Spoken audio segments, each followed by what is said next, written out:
El Ejército de Liberación Nacional anunció que esperará hasta el 23 de agosto para que el gobierno de Colombia elimine a esa organización de la lista de grupos armados organizados con el objetivo de asistir a una reunión extraordinaria con la delegación del Ejecutivo, y esto para reanudar las conversaciones de paz.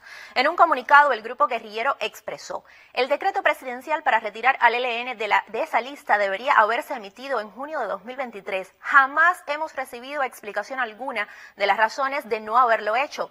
Y agregaron: pese a ese incumplimiento y en aras de seguir reafirmando nuestra voluntad de paz, tenemos la disposición de esperar hasta el 23 de agosto para que se haga público el decreto. La insurgencia afirmó que no llevará a cabo operaciones ofensivas contra las fuerzas militares, la policía y los organismos de seguridad del Estado colombiano como prueba de su deseo de paz, que solo responderá si son atacados en su defensa. Esta postura llega después de que el ministro de Defensa ordenara la orden de ataque tras la finalización de la tregua bilateral vigente. Y después de una semana de disturbios en Reino Unido relacionados con protestas alentadas por la extrema derecha con un marcado carácter xenófobo, la policía británica se prepara para más episodios violentos tras recibir informes sobre posibles agresiones contra al menos 30 centros de refugiados y oficinas de abogados de inmigración. De acuerdo con las autoridades, ascienden a casi 400 los detenidos por la violencia de los manifestantes. Unas 6 personas resultaron imputadas en las últimas horas por el enfrentamiento con agentes policiales. Ante la situación de inestabilidad social, el primer ministro británico Keir Starmer sostuvo anoche una reunión de emergencia con su gabinete, la segunda en menos de una semana.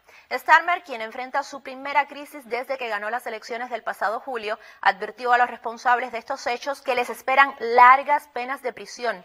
El origen del malestar estuvo en el asesinato de 3 niñas que inicialmente se le atribuyeron a un joven solicitante de asilo, pero los bulos en redes sociales alimentaron el sentimiento antiinmigrante y la extrema derecha ha capitalizado la indignación.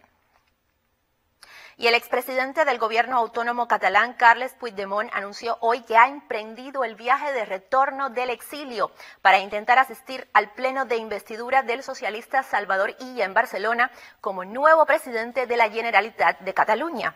No obstante, persisten las advertencias de que si pisa España será apresado por la policía, pues aún no ha sido beneficiado por la ley de amnistía, una legislación que sigue en gran controversia en las distintas instancias judiciales de ese país.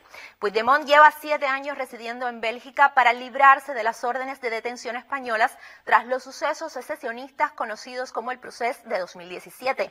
Su partido logró acuerdos con la actual coalición de gobierno de Pedro Sánchez, mediante los cuales brindaba apoyo a la investidura de Sánchez a cambio de normalizar la situación política de los protagonistas de aquellas acciones separatistas. Y el grupo palestino Hamas eligió a Yahya Sinwar, un alto dirigente del movimiento en Gaza, como nuevo líder de su grupo político tras el asesinato de Ismail Haniyeh la semana pasada en Irán. Apenas unas horas después del anuncio de Sinwar como nuevo jefe de Hamas, el ministro de Asuntos Exteriores de Israel ha instado a eliminarlo rápidamente. En tanto, el secretario de Estado estadounidense Antony Blinken afirmó que el nuevo líder de Hamas es el principal responsable de decidir el alto el fuego con Israel, cuando en realidad obvia los continuos obstáculos que ha presentado Tel Aviv a cada uno de los borradores de paz. La muerte de Haniyeh ha elevado las tensiones en la zona, pues hay amenazas de importantes repercusiones, tanto por el brazo armado de Hamas como por Irán, que consideró un gran error ese ataque de Israel y ha manifestado su derecho a castigar severamente al agresor. También la organización libanesa Hezbollah ha prometido una respuesta fuerte y eficaz. Y sobre este tema también le informo al cierre que Turquía se sumó hoy a la demanda presentada por Sudáfrica en la Corte Penal Internacional contra Israel por delitos de genocidio.